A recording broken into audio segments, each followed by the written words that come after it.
So give me doing the compass stance. Doing the compass stance.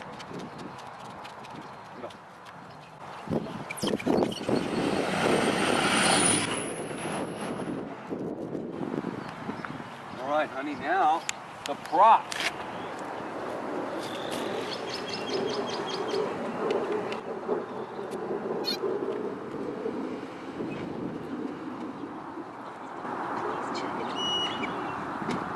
Okay, so we've got no image. No image signal for some reason. I don't think I can see it. Yeah, I don't know, it's not very bright, is it? So, I don't know, I guess I'll restart the DJI app, I guess. No image? Not saying that aircraft requires a firmware upgrade, but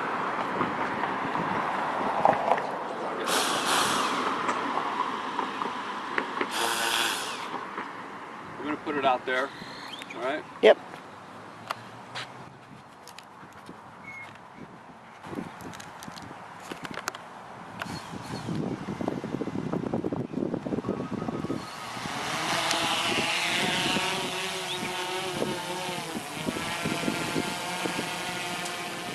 So my initial thoughts on the Inspire 1, of course it flies extremely well. It's incredibly stable. My first flight I couldn't get a video link up, but that's alright. I was just doing a sort of a beta test, if you will. I just wanted to test the basic mechanical functionality of the beast, and she runs really well. We're setting this one up for film, for television commercials, film industry and stuff. What I found, with that is that the controls were really touchy. So the cool thing is the Inspire offers some exponential curves that I'm going to experiment with. They let you dial down the gain percentage-wise of the joysticks, which I don't like that because then I may want to go to 100% in any given direction. I don't want to lose the ability to fly very quickly. Well, it's hovering nice. It's windy. What I think you can do with the Inspire, I'll have to check, is you can dial down your left-right, but still keep your forward and aft full blast. So we'll probably experiment with that. But otherwise, the Inspire flew great. This flight was 13.5 minutes roughly, and I got down to 28% battery before I landed. So my company has been basically using Phantom 1s, custom Phantom 1s for the last 2 years. So the best I've been getting is 8 minutes of flight time. Now I live in Albuquerque, which is roughly a mile high, like Denver. We don't make a big deal about it. How much battery you have? We're a mile high, so the air's thinner. So we tend to see lower flight times here at this altitude. 13.5 minutes on the Inspire is probably par for the course. I think they advertise 18, 20 minutes or something. We'll never see anything like that at this altitude. So far, so good. I got to fix the video link up. I'll do that here this afternoon. Out of curiosity, how much does something like that cost? This is, I think, $3,000. $3,000, okay. Yeah.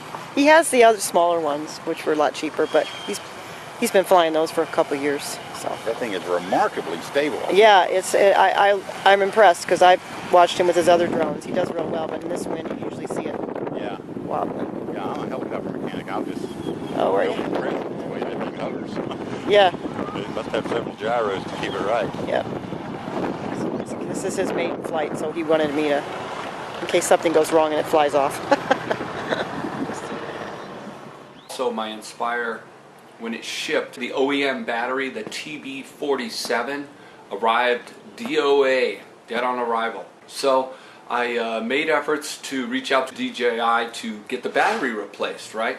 Now normally, as a guy who's been dealing with Hobby King and a bunch of other hobby-oriented businesses and vendors, it's normally not a big deal to get it replaced. I gotta say, I'm really disappointed in DJI in that avenue.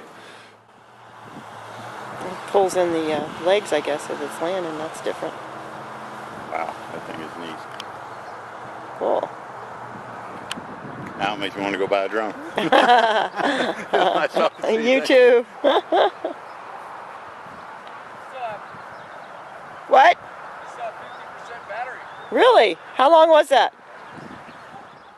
First off, they asked me make a video, you know, which anybody who's been in the remote control business for any amount of time knows that that's just standard operating procedure. You make a video, shows the item not working, send it to the vendor, and they'll say, okay, the item doesn't work, we'll send you a new one. So usually they'll either send you a new one and you don't have to send back the old one, or they'll send you a new part with a box and a return shipping label so you can send back the new part. That's standard operating procedure. DJI doesn't work that way. They asked me to make a video, which okay, I did. Then they asked for proof of purchase. Now this is weird because I bought my Inspire 1 at the DJI store. So why wouldn't they have proof of purchase? Well, apparently DJI Technology LLC is a different company from DJI. Cool, huh? We'll try the return to home. We're going to test return to home.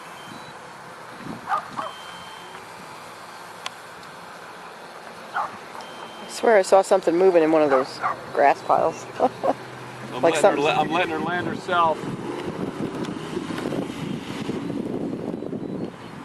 Pretty smooth. We've got, That's not return to home though, is it? well, kind of. That's where it started off. So. Oh, is it? Okay. Done?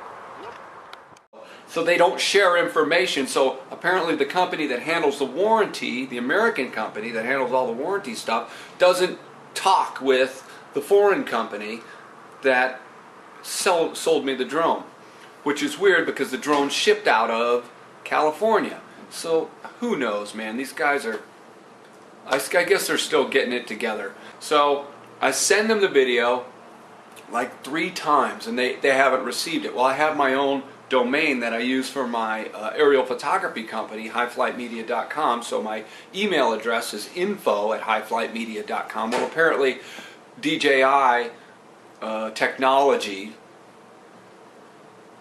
have a hard time with with private domain names. They want to see big house domain names like Yahoo and Gmail and Hotmail and whatever. So I resend the video along with the screen capture of the receipt, because apparently they have no idea, they don't talk to each other.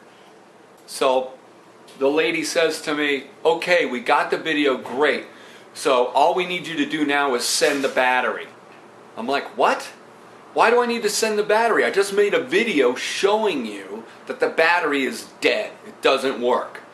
Well, we still need to have the battery. I go, well, I'll tell you what. You ship me a new battery with a return shipping label, and I'll stuff the old battery in the box, and I will send you the battery back. No, sir, it doesn't work that way.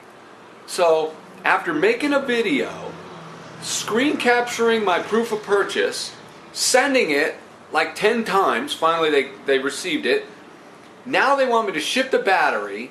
They send me a shipping label, but I've got to box it, I got to find a box, I got to box it up and send it back to them. So I'm really, really disappointed on how DJI handles their DOA warranties. Terrible. So basically I think I'm going to do some other stuff that I'm not going to talk about here, but I'm very disappointed in DJI in that regard. But that said, the Inspire 1 flies great. Joysticks are a bit touchy. I'm going to mess with that. I wasn't getting a video link, but I'm sure I'll get that going. I'm not worried about that. And then we'll do some more test flying.